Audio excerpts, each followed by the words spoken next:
Thank you, Dennis. Good morning, everyone. And our guest today on News Extra is Trooper Chuck Elley. And school is just around the corner, and that's why we called Chuck in here to give us some advice on what to do in school zones. We also have Nick Goodwin in here. He's been with the patrol for about 7 years, and he's going to be doing PSAs and kind of the public service education stuff after Chuck leaves the patrol at the end of the year. And we're really going to miss Chuck when he leaves, but Nick will be here to take over. So if you see him in the video, Nick is here. Welcome, Nick. Well, thanks. He's supposedly getting tips today. Well, he's getting educated, but you notice that he's a lot skinnier and a lot better looking than I am. So Notice that right off the bat. it doesn't take much.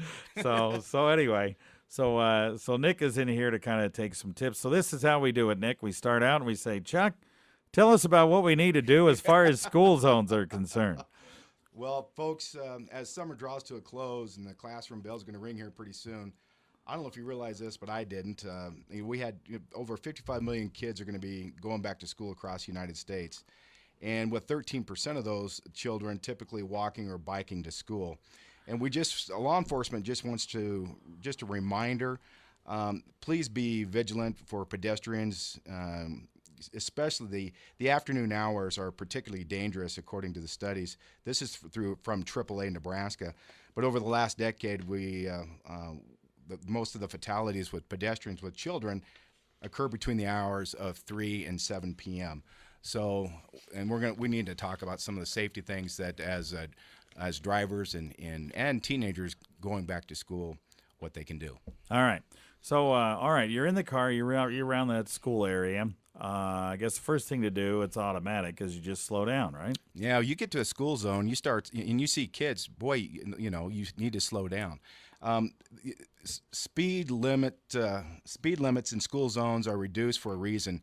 And just think about this, a pedestrian struck by a vehicle, if you're going 25 miles an hour, is nearly 2/3 less likely to be killed compared to a pedestrian struck by a vehicle traveling 10 miles an hour or faster. So speed makes a huge difference. So please slow down in school zones. All right. Eliminate distractions, no cell phones, don't be eating, that kind of stuff, right? Right, yeah.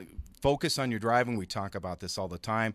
And think about this, with all these kids going back to school and kids walking down the sidewalks and riding bicycles, but you know how kids can dart, it can be very unpredictable. They can dart between parked cars, things like that, so you just never know. So always be focused on the road, not on your phone, not texting and driving, not anything else. Focus on our driving is very, very important. All right, the reverse responsibility responsibly, I think, is really important, because when you're backing up, a lot of times your vision is obscured somehow. Right, and Nick, you want to talk about that for just a second? Well, yeah, especially with school starting, you're going to have kids walking down the sidewalk, and when you do put in reverse, you do want to make certain that it is clear to back up. Absolutely. Yeah, I might add too is when you get in your car, before you get in your car, walk around your vehicle. Be aware of what's coming down the sidewalk. If there's somebody walking, or kids are walking or riding on their bicycles, things like that. So maybe walk behind your vehicle before you get in the vehicle to make sure everything is clear. There's nothing around, because we're going to have a lot more activity going on. All right.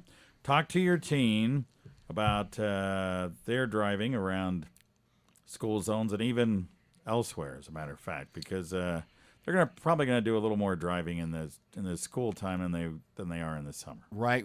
Kids are excited, and I understand that. You get to start to drive a motor vehicle, you get your POP license, and but you got to remember, kids, parents, talk to your kids about this responsibility in driving a motor vehicle. You're talking 4,000 to 5,000 pounds of responsibility when you're driving this motor vehicle. So the number one leading cause for death for teens in the United States is driving a motor vehicle and in the teenage years. So just be aware of that.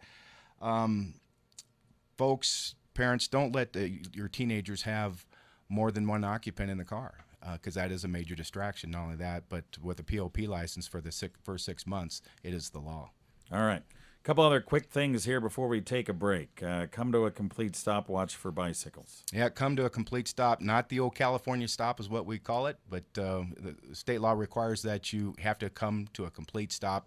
Look both ways. Watch. Remember, yield to pedestrians that are ready to cross the street in a crosswalk. That's state law. All right. We'll have more right after this. All right, Dan, coming again in 3, 2, 1. Back on News Extra, we're talking to Trooper Chuck Elley about school safety tips here as we approach the start of school. We've gone through kind of what you're supposed to do around the school area. We also want to talk briefly about what you should do as far as school buses are concerned, because the school buses will be back out again, and when they're going to stop, what you need to do when they stop at railroad crossings, that type of thing.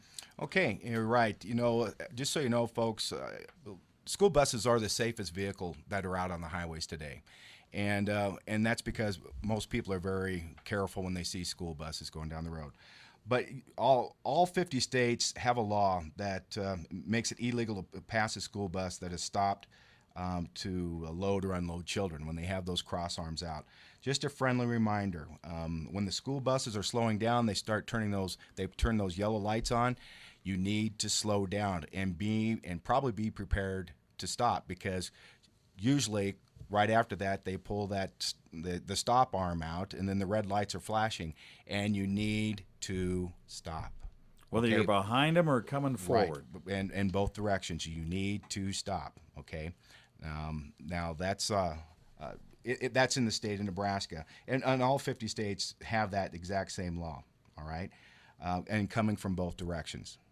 Now, unless you're on a divided highway, like for example a 4-lane, and a bus is stopped on the other side of the road, then you don't have to stop. But anyways, I know it can be kind of confusing, but just be very careful. Know that in town that you're going to have to be prepared and stop when they have that red arm come out. All right. But just simply be looking for children as school starts, because they're all excited, especially the first week or two.